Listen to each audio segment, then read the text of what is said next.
항상 기뻐하는 삶을 살자라는 제목을 함께 말씀을 나누겠습니다.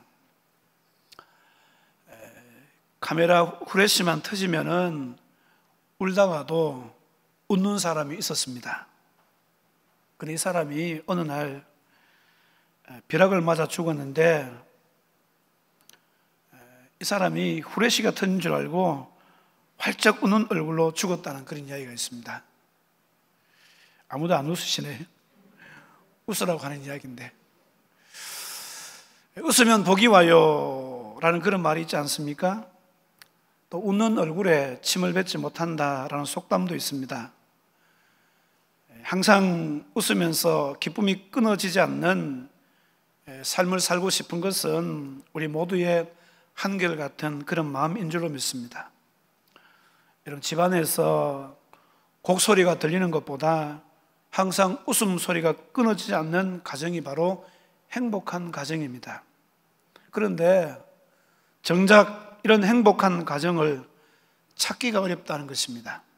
왜냐하면 대부분 염려로 인해서 기쁨을 누리지 못하고 있기 때문입니다. 염려는 기쁨을 빼앗아가는 최대의 적입니다. 한마디로 우리 인생은 염려의 포로가 되어서 살아간다, 그렇게 말할 수 있을 것입니다. 그래서 이 염려를 너무 묵상하시는 분들이 계세요. 염려를 너무 깊이 묵상하시다 보니까 그 염려가 또 다른 염려를 낳고, 그래서 기쁨이 없는 그런 삶을 살게 되는 것을 보게 되어집니다. 그런데 오늘 본문을 보시면은 사도 바울은 우리들에게 강력하게 명령합니다. 어떻게 명령하고 있습니까? 주 안에서 항상 기뻐하라. 항상 기뻐하라. 여러분, 항상 기뻐할 수 있을까요? 어떻게 우리가 항상 기뻐할 수 있습니까? 이 빌립보서는 옥중서신이라고 그렇게 이야기합니다. 사도 바울이 복음을 전하다가 체포되어져서 로마 감옥에 투옥되어 있을 때 쓴 편지입니다.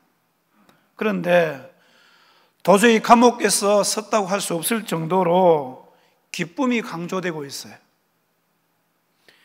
빌립보서에는 기쁘다라고 표현하는 단어가 몇 번쯤 나오는가 하면은 18번이나 나오고 있는 것을 보게 되었습니다.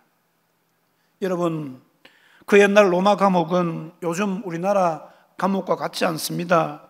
그 환경과는 사뭇 달라요. 침침한 지하 동굴 감옥입니다. 빛도 잘 들어오지 않습니다. 그러다 보니까 수감 생활이 오래되면 오래될수록 건강이 상할 수밖에 없어요.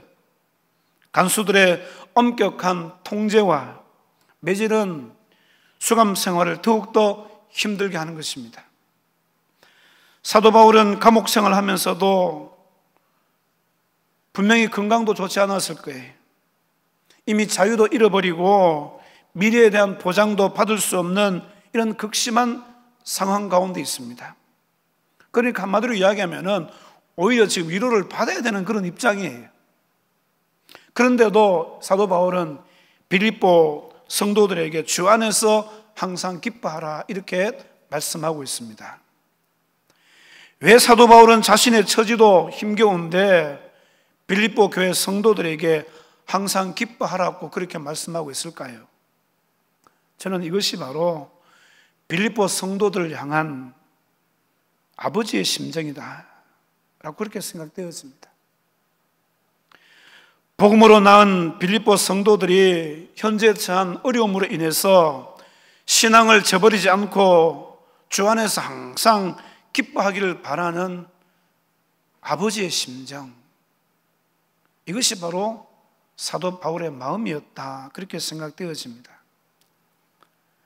사도 바울이 항상 기뻐하라고 하는 것은 아버지의 심정을 가지고 빌립보 성도들이 기뻐하기를 바랐다는 그런 거 아니겠습니까?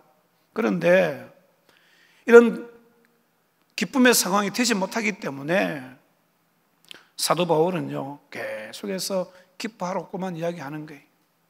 실제적으로 당시 빌립보 교회 성도들은 예수 믿는다는 이유 때문에 생각지도 못한 어려움에 처해 있습니다. 예수를 믿지 않는 사람들로부터 받는 핍박이 있었고 또한 멸시도 있었습니다. 그리고 당장의 의식주 문제도 해결하지 못하는 이런 문제가 발생되어지고 거기에 복음을 전한다는 죄목으로 옥에 갇혀 있는 사도 바울 때문에 빌립보 교회는 낙심과 두려움에 지금 빠져 있는 겁니다. 이런 상황에서 교회 안에 성도들 사이에도 불화가 생기고 분쟁이 끊어지지 않았다는 거예요. 서로가 마음이 상하다 보니까 교회 가는 것도 만만치 않습니다. 쉽지 않아요. 교회 가더라도 기쁘지 않고 성도를 만나는 것도 부담스럽습니다. 자, 여러분 같으시면 어떻게 하시겠습니까? 이런 부담스러운 상황 가운데 좀 몇 달 쉬면 되지 마. 여러분 그렇습니까? 이런 상황이다 보니까 빌립보 교회 성도들은요, 신앙생활 하는데 기쁨이 없었어요. 오늘 여러분에게 묻습니다. 사랑하는 성도 여러분, 항상 기뻐하며 살고 계십니까? 요즘 내 삶을 힘들게 하고 기쁨을 빼앗아가서 염려하게 만드는 인생의 문제가 무엇입니까? 자식의 문제입니까? 사업의 문제입니까? 건강의 문제입니까? 아니면은 신앙적인 문제입니까? 교회는 나오는데 교회 다녀도 기쁨이 없고 기도해야 되는데 기도할 힘이 없는 것은 아닌지 한번 살펴보시기 바랍니다. 알고 보면요, 우리 인생의 문제는 다람쥐 쳇바퀴 돌듯이 또 돌고 돌지 않습니까? 보면요, 그 문제가 그 문제예요. 질병의 문제, 사람 사이의 관계의 문제, 직장 문제, 가정의 문제, 자녀들 때문에, 남편 때문에, 아내 때문에, 부모님들 때문에 이런 일어나는 문제들, 삶의 무게는 다르지만은 누구든지 어떤 가정이든지 비슷한 문제로 불평하고 염려하고 근심하고 걱정하기 때문에 기쁨을 상실한 채 살아가고 있는 것을 봅니다. 지금 자신의 형편을 돌아보면서 기뻐할 일이 없다고 생각하시는 분들이 많이 있을 거예요. 가정을 들여다봐도, 나라를 들여다봐도, 주변을 살펴봐도 기뻐할 만한 제목이 없어서 불평하는 것은 당연하다 이렇게 생각하시는 분들이 있을 겁니다.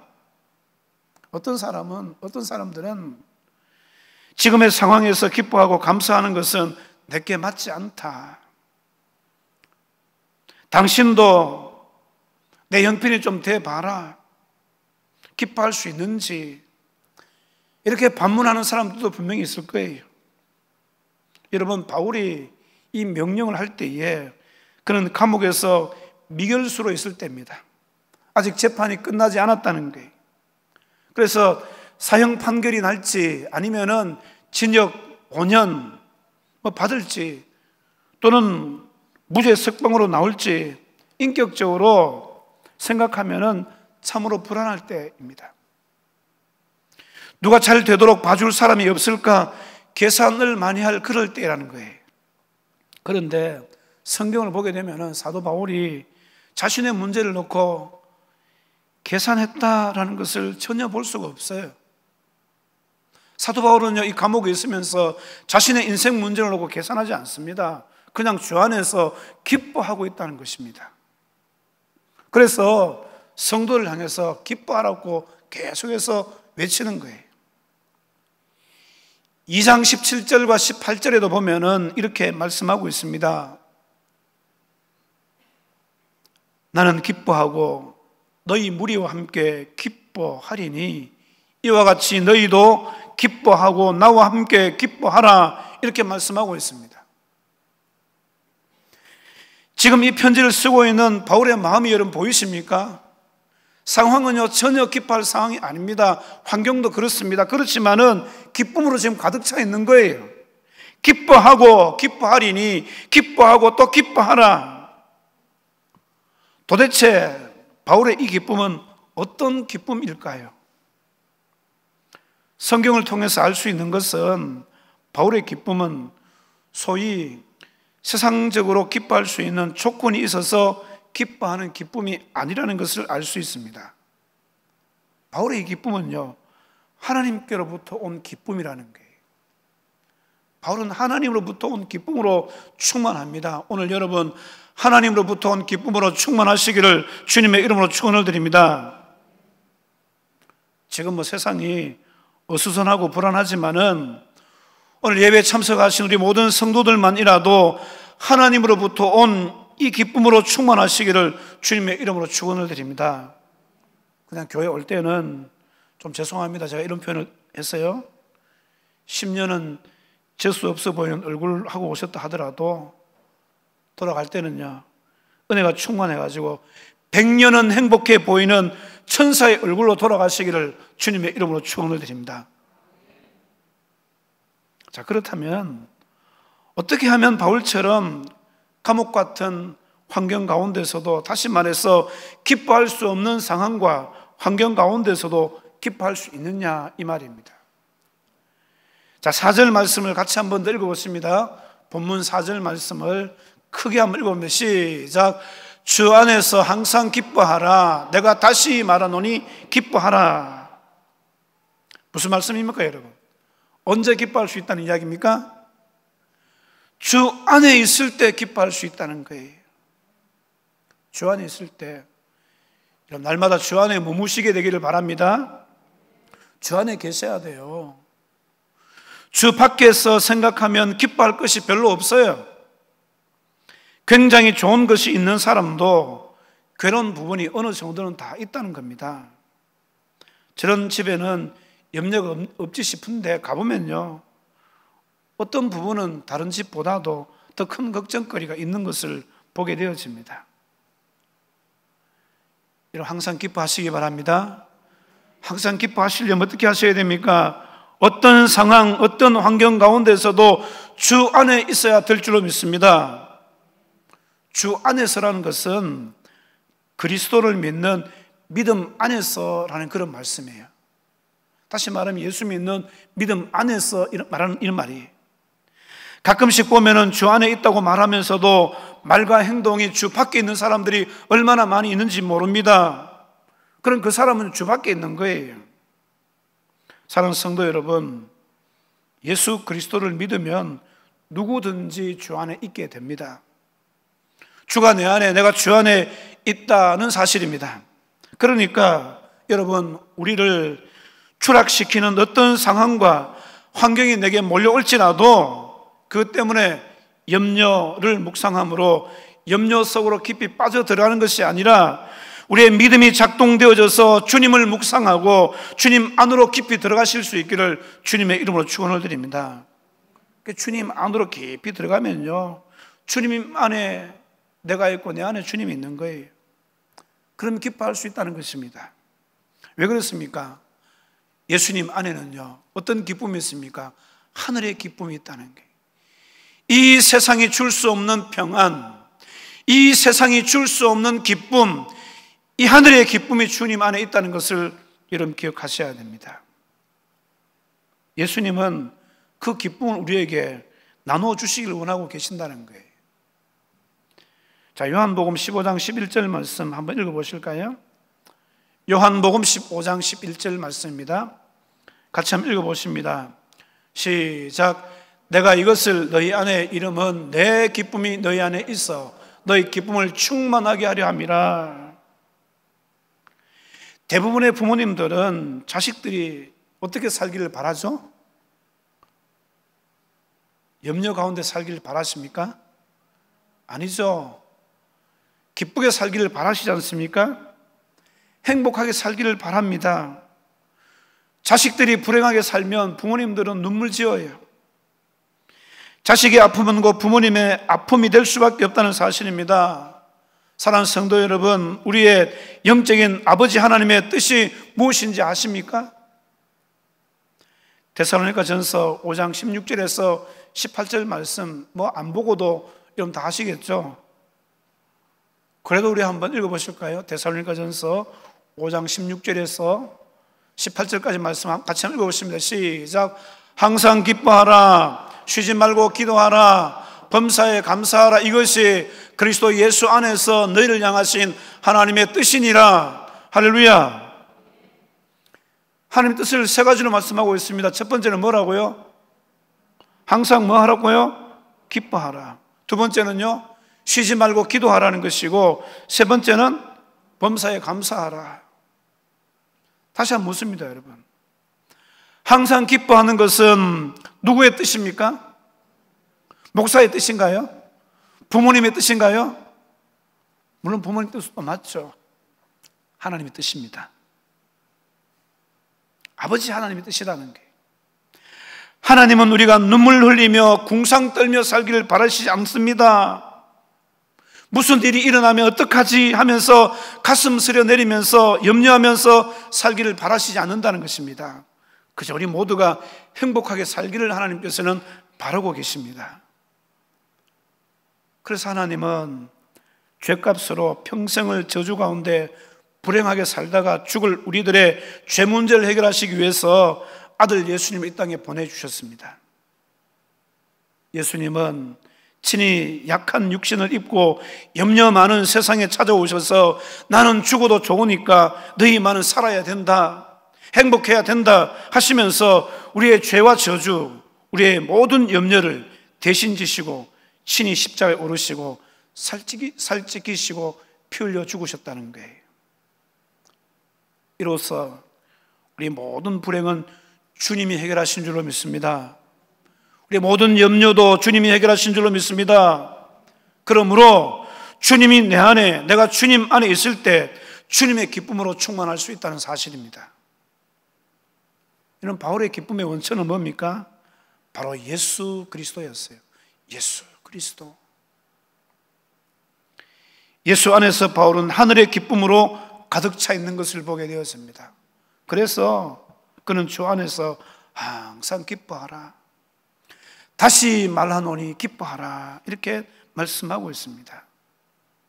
자신 안에 있는 그 기쁨이 복음으로 낳은 빌립보 성도들에게도 임하기를 지금 바라고 있는 거예요.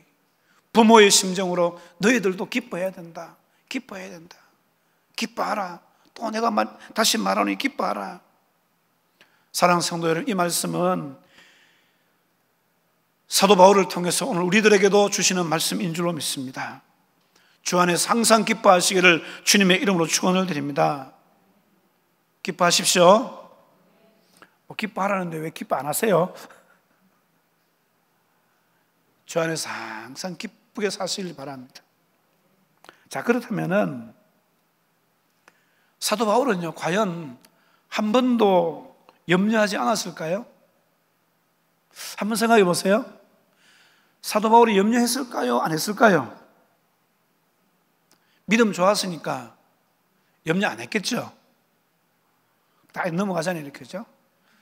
사도 바울도 사람인지라 염려 안 했겠어요? 염려가 있었다고 저는 봅니다.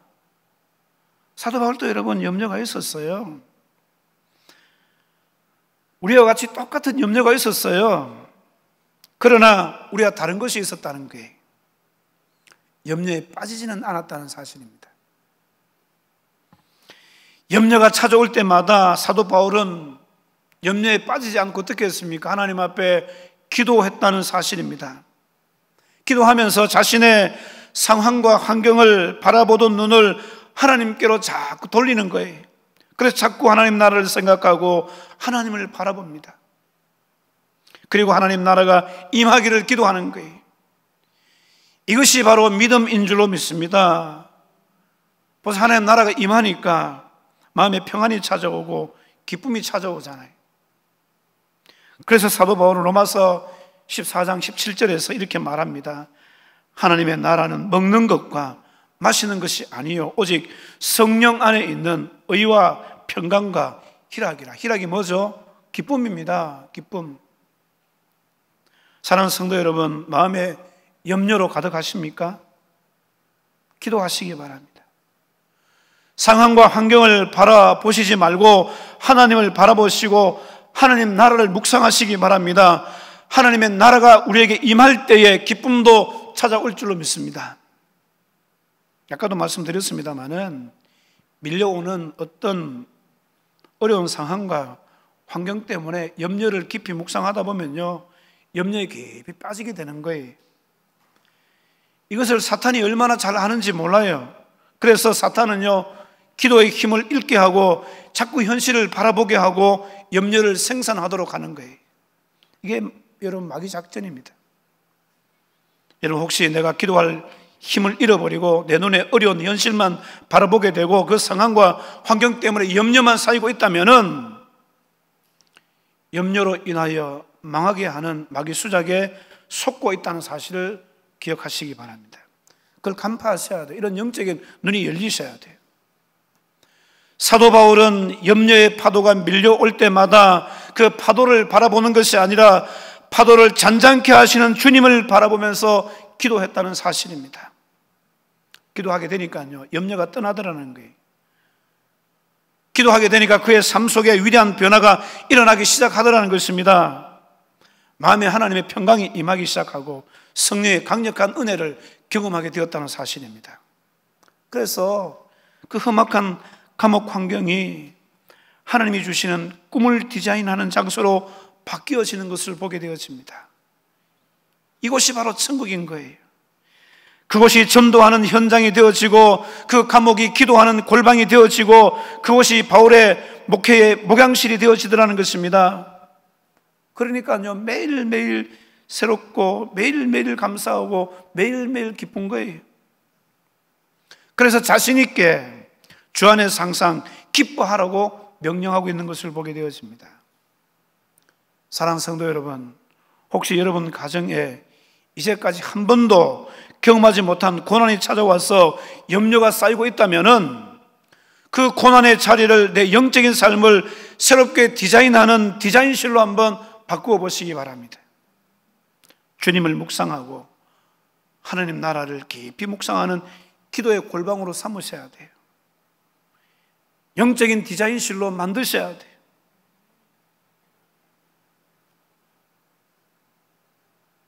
피곤하고 힘들어서 일어설 기력이 없지만 그래도 그 기도의 자리로 나아가시기 바랍니다. 시간이 없어서 바쁘시겠지만 그럴수록 더 하나님께 나아가셔야 돼요. 그렇게 할 때 성령이 임하시고 하나님 나라가 거기에 임하게 된다는 것입니다. 여러분, 하나님 나라가 임하면 하나님 나라와 상관없는 염려도 질병도 인생의 문제도 우리를 더 이상 지배하지 못한다는 것을 여러분 기억하셔야 돼요. 지배하지 못하면 어떻게 해야 되겠어요? 떠나가야 되잖아요. 하나님의 나라가 임하셔야 될 줄로 믿습니다. 하나님의 나라가 임하게 되어질 때 기쁨이 생산되어지는 거예요. 하나님의 나라가 임하게 되어질 때 인생의 모든 문제도 떠날 줄로 믿습니다. 질병도 떠날 줄로 믿습니다. 염려도 떠날 줄로 믿습니다. 이러한 삶을 경험하고 나서 사도 바울이 우리에게 던져주는 메시지가 뭡니까? 6절 말씀에, 오늘 본문 6절 말씀, 아무것도 염려하지 말고 다만 모든 일에 기도와 간구로, 모든 일에 뭐로요? 기도와 간구로. 기도와 간구가 같은 말 같지만은 좀 달라요. 기도는 하나님과의 관계로서 상담하는 것을 말해요. 통칭하면은 기도라고 그렇게 이야기할 수 있지만은 굳이 기도와 간구를 나누어 보면요, 기도라는 것은 하나님과의 관계로서 상담하는 것을 말해요. 하나님께 문제를 가지고 나와서 주님, 우리 가정에 이런 문제가 있는데 어떻게 했으면 좋겠습니까? 하나님께서 길을 보여주시기를 바랍니다. 우리 아이가 직장을 가야 되는데 어떻게 해야 될까요? 학교를 가야 되는데 어느 학교를 가야 될까요? 사업을 하시는 분이라면은 이쪽하고 계약을 해야 됩니까? 하지 말아야 됩니까? 하나님의 뜻을 보여주시옵소서. 하나님의 뜻을 발견하기 위해서 하나님과 의논하는 것이 바로 기도라는 거예요. 그러니까 기도는 그 범위가 넓을 수밖에 없습니다.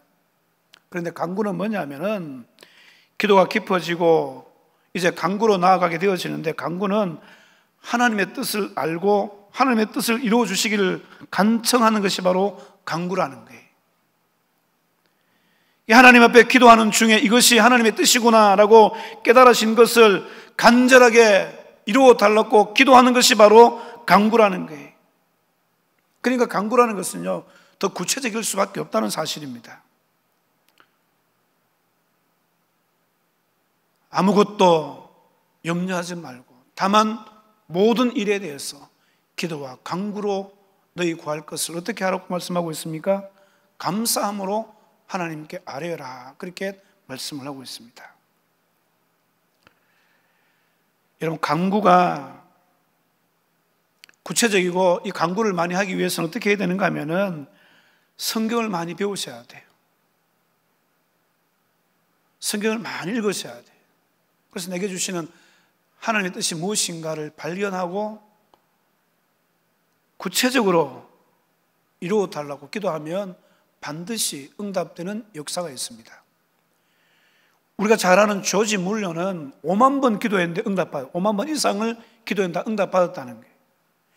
조지 물러가 이만큼 하나님 앞에 기도 응답을 많이 받은 이유가 뭔지 아십니까? 성경을 깊이 연구했다는 거예요. 깊이 연구하고 자신을 향한 하나님의 뜻이 무엇인가를 발견하고, 그래서 그 뜻을 간구했을 때 하나님께서 응답해 주시더라는 거예요. 조지 물러는 액면 그대로 믿었습니다. 이 성경을 액면 그대로 믿었어요. 간구하되 너희 구할 것을 감사함으로 하나님께 아뢰라. 기도할 때나 간구할 때 감사함으로 하라는 그런 말씀이잖아요. 다시 말하면은 기도의 결론이 감사가 되어야 된다는 거예요. 어떤 감사를 말하고 있습니까? 들어주심에 대한 감사, 들어주실 것에 대한 감사가 있어야 된다는 거예요. 이 말씀은 사도 바울의 경험에서 나오는 그런 말씀입니다. 사랑하는 성도들, 이 말씀이 우리의 경험이 되시기를 주님의 이름으로 축원을 드립니다. 경험했기 때문에 지금 말씀하고 있는 거 아닌가요? 기도하고 간구하라는 거예요. 감사함으로 아뢰라는 거예요. 여러분, 가정에 어떤 문제가 찾아왔을 때에 염려를 깊이 묵상하는 것이 아니라 주님을 더 깊이 묵상하고 여러분의 삶의 현장에 기도의 골방을 만드셔야 돼요. 그 자리를, 고난의 자리를 여러분, 우리 인생을 새롭게 바꾸는 영적인 디자인실로 바꾸셔야 돼요. 그곳에서 하나님께 기도하셔야 됩니다. 그럴 때 하나님께서 반드시 들어주시는 은혜와 축복이 있다는 사실입니다. 자, 그런데 보세요. 7절 말씀을 보게 되어지면은 이렇게 말씀하고 있습니다. 그리하면, 무슨 말입니까? 기도와 간구하라는 이야기죠. 항상 감사함으로 아뢰라. 그리하면 모든 지각에 뛰어난 하나님의 평강이 그리스도 예수 안에서 너희 마음과 생각을 지키시리라. 여러분, 일반적으로 우리가 생각해 보면은 그렇잖아요. 아무것도 염려하지 말고 기도하고 간구해라. 감사함으로 하나님께 아뢰라. 그리하면 여러분, 우리 생각에는 뭐가 나와야 되겠습니까? 문제가 해결되어야 된다. 예를 들면은 질병이 치료된다, 관계가 회복된다, 집을 못 구했는데 집을 구했다, 계약이 성사되어진다, 기쁨을 준다 등등 이렇게 나와야 될 것 같은데, 이렇게 흘러가야 될 것 같은데 오늘 본문은 그렇게 흘러가지 않습니다. 어떻게 흘러가고 있습니까? 그리하면 모든 지각에 뛰어난 하나님의 평강이 그리스도 예수 안에서 너희 마음과 생각을 지키시리라, 이렇게 말씀하고 있습니다. 왜 문제를 제거하지 않으시고 마음과 생각을 지켜주신다고 이렇게 말씀하고 있습니까? 결국 기쁨의 문제라는 것은 무슨 문제라는 거예요? 생각과 마음의 문제라는 것입니다. 이 마음을 누구에게 통제받고 있느냐에 따라서 염려로 또는 기쁨으로 갈라진다는 것을 말씀하고 있습니다. 사랑하는 성도 여러분, 한번 우리 자신들 한번 생각해 보시기 바랍니다. 어떤 인생의 문제가 찾아왔을 때, 이 문제 앞에 부딪혔을 때, 또 지금은 또 우리가 보면 그런 문제를 만나고 계신 그런 분들도 계세요. 한번 생각해 보시기 바랍니다. 지금 그 마음과 생각을 어디에 빼앗기고 있습니까? 누구에게 지금 통제받고 있으십니까?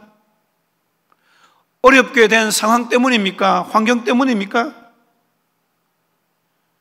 그 상황을 가져다 준 사람 때문 아닙니까, 여러분? 자꾸 사람들이요, 상황과 환경을 바라보고 그렇게 만들어버린 사람들을 생각하고, 그러다 보니까 자꾸 원망하게 되어지고, 그렇게 만든 사람에 대해서 원망하고, 그게 마음을 빼앗기고 사실 통제받고 있는 거 아닙니까? 그러니까요, 기쁨이 없는 거예요.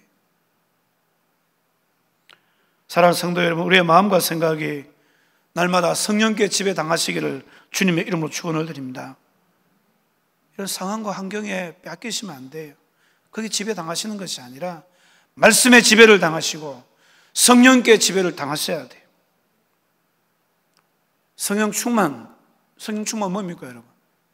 막 방언하고 예언하고 이게 성령 충만입니까? 그것은요, 성령 충만하면은 성령이 나타내시는 은사예요. 선물이라는 거예요. 성령 충만이 뭐냐 하면은 뭐죠, 여러분? 우리의 마음과 우리의 생각이 성령께 지배당하는 것이 성령 충만한 것인 줄로 믿습니다. 성령 충만할 때 은사가 나타나는 거예요. 방언도 하고. 기도하실 때 방언도 많이 하시기 바랍니다. 요즘 새벽에 오시면 기도하는 게 잠잠하신 분들이 많이 계시는데 좀 이런 뜨겁게 열정적으로 방언도 하시고 그렇게 기도하시면 좋겠어요. 대형교회 가보니까 방언을 얼마나 잘하는지 기도하는 말씀 충만하고 성령 충만하니까 막 기도가 막. 성령 충만은 성령이 나를 통치하시는 거잖아요. 성령이 내 마음과 생각을 지키시는 것입니다. 이것이 바로 성령 충만이라는 겁니다. 성령 충만하면 은사도 나타나지만요, 중요한 것은 뭐가 있습니까? 열매가 맺어지더라는 거예요. 그럼 신앙생활하면 열매가 맺어져야 돼요. 열매가. 그 열매가 무엇입니까? 성령의 열매가 뭐죠? 갈라디아서 5장에 보면은 성령의 9가지 열매가 나오지 않습니까? 그게 뭡니까? 사희화 오자 양충 온절. 무슨 말인지 아시겠어요? 사희화 오자 양충 온절. 뭐죠? 사랑, 희락, 화평, 오래 참음, 자비, 양선, 충성, 온유, 절제. 이걸 한마디로 사희화 오자 양충 온절. 또 방언 같죠? 방언 안 되시는 분들은 기도하러 오셔가지고 이렇게 외치세요. 사희화 오자 양충 온절, 사희화 오자 양충.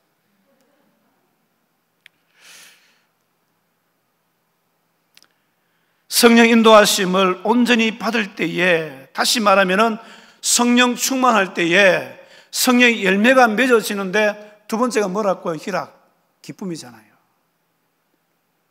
기쁨이 맺어진다. 열매로 기쁨이 맺어진다는 게, 이 기쁨은 누구도 빼앗아갈 수 없는 기쁨입니다. 왜 그렇습니까? 주님이 주시는 것이기 때문입니다. 요한복음 16장 20절 하반절에 보면은, 이 요한복음 16장에도 보혜사 성령에 대해서 말씀하고 있거든요. 그런데 예수님께서 하시는 말씀이 뭐냐면, 너희는 근심하겠으나 너희 근심이 도리어 기쁨이 되리라. 22절 하반절에 보시면 너희 마음이 기쁠 것이요 너희 기쁨을 빼앗을 자가 없으리로다. 빼앗을 자가 없다는 거예요.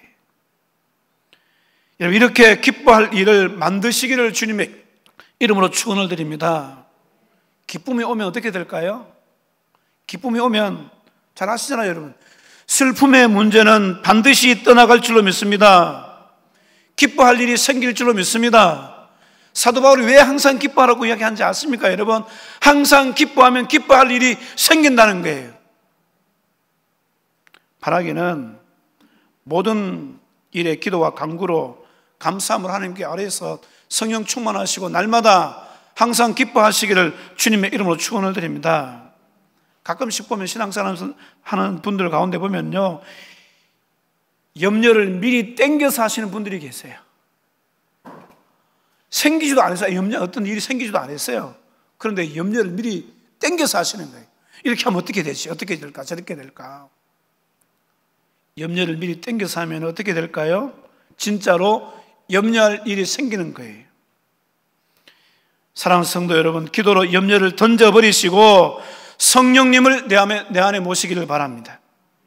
하나님의 평강이 우리의 생각과 마음을 지키심으로 여러분, 우리 마음에 기쁨이 찾아올 수 있도록 성령의 지배를 당하셔야 돼요. 성령의 지배를 당하셔야 돼요. 여러분, 이 본문 말씀에 지키신다, 이 말은 뭐냐면 호의하신다는 뜻이에요. 염려가 침임하지 못하도록 성령께서 지켜주시는 거예요. 근심이 우리 마음을 지배하지 못하도록 성령께서 지켜주신다는 사실입니다. 그렇기 때문에 여러분, 로마 감옥에 사도 바울이 갇혀 있지만은, 몸은 갇혀 있었지만은 마음은요 가둘 수가 없는 거예요. 왜? 성령의 지배를 받고 있기 때문에 그렇습니다. 그 마음이 바로 천국이지 않습니까? 사도 바울의 마음속에 천국이 임한 거예요. 성령이 임하신 것이 바로 천국이 임한 거잖아요. 바라기는 우리 모든 성도들도 성령의 인도하심을 받아서 이런 마음속에 천국이 임하시기를 바랍니다. 성령께서 오셔서 우리의 생각과 마음을 지켜주시는 은혜가 있으시기를 바랍니다.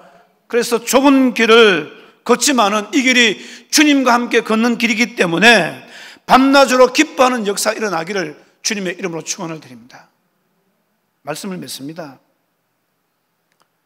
염려가 없는 가정이 어디 있습니까? 염려하지 않는 사람이 어디 있습니까? 그렇지만 여러분, 그 상황과 환경 때문에 염려를 깊이 묵상할 것이 아니라 여러분, 그 문제를 해결하실 주님을 더 묵상하시기 바랍니다. 성령 인도하심을 받으시기를 바랍니다.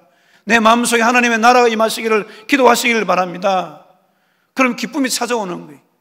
기쁨이 찾아오게 되어지면 염려의 문제는 당연히 떠날 줄로 믿습니다. 나를 염려하게 했던 모든 인생의 문제는 떠나는 거예요. 육신의 문제도 떠나고 인생의 모든 문제도 떠나게 되는 거예요.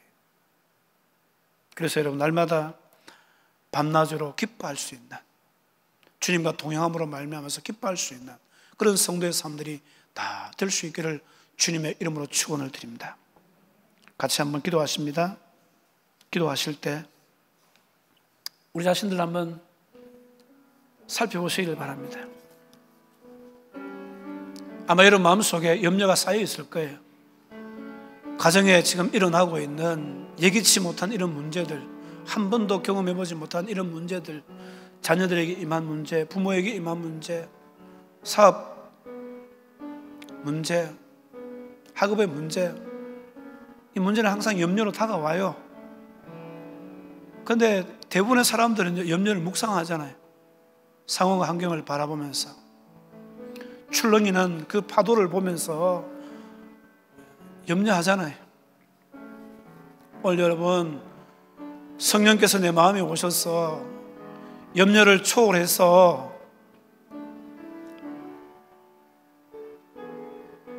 오히려 기뻐할 수 있는 그런 삶이 될 수 있게 해달라고. 하나님 내 마음에 임하여 주시옵소서. 하나님의 나라가 내게 임하여 주시옵소서.